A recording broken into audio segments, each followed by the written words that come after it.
Здравствуйте, дорогие друзья! Вы смотрите «Вопросительную ухо-горло-носию». С вами Владимир Зайцев.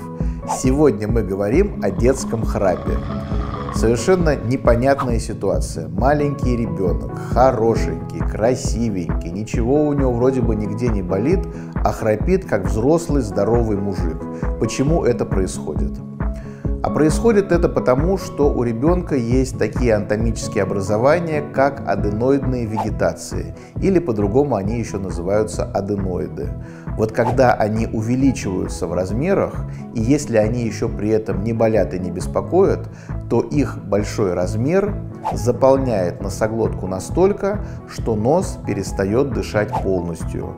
И следующим шагом ребенок уже начинает сначала подхрапливать, а потом уже храпеть как паровоз. И, конечно, ничего хорошего в этом нет, и ничего смешного в этом нет. И, конечно, любой трезво мыслящий родитель должен привести такого ребенка к лор-врачу. Что делает лор-врач? Лор-врач осматривает ребенка. Лор-врач проводит такое исследование, как эндоскопия полости носа и носоглотки, видит аденоиды, ставит степень увеличения этих аденоидных вегетаций, говорит о том, что воспалены аденоиды или нет и насколько они требуют лечения, и делает все для того, чтобы аденоиды уменьшились в размерах, а если они еще и воспалены, то чтобы воспаление ушло абсолютно полностью. Вот только тогда ребенок перестанет храпеть ночью. Можно было бы сказать, да пусть храпит, ничего страшного, но храп и храп, утром проснулся, не храпит. Но это очень плохо с той точки зрения, что ребенок недополучает кислород, потому что именно носовое дыхание отвечает за вентиляцию головного мозга, и если ваш ребенок изо дня в день, а вернее правильнее сказать, из ночи в ночь не будет получать кислород, то о хорошем полноценном развитии говорить не приходится.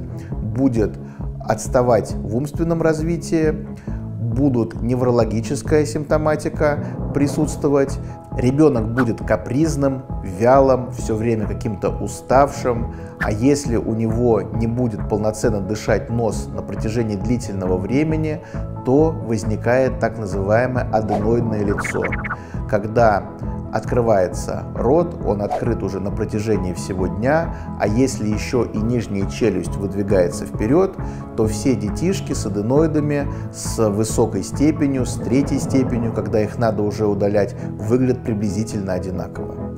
Поэтому, дорогие родители, если ваш ребенок храпит регулярно, храпит методично, пожалуйста, приходите в нашу клинику, и мы обязательно вам поможем.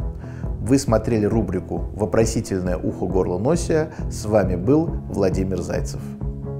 Дорогие друзья, вот все то, о чем мы с вами сегодня говорим, описано в этой книге.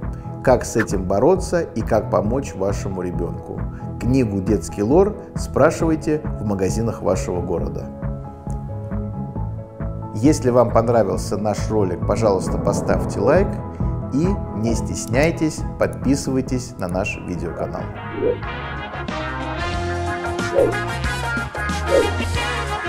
Hey.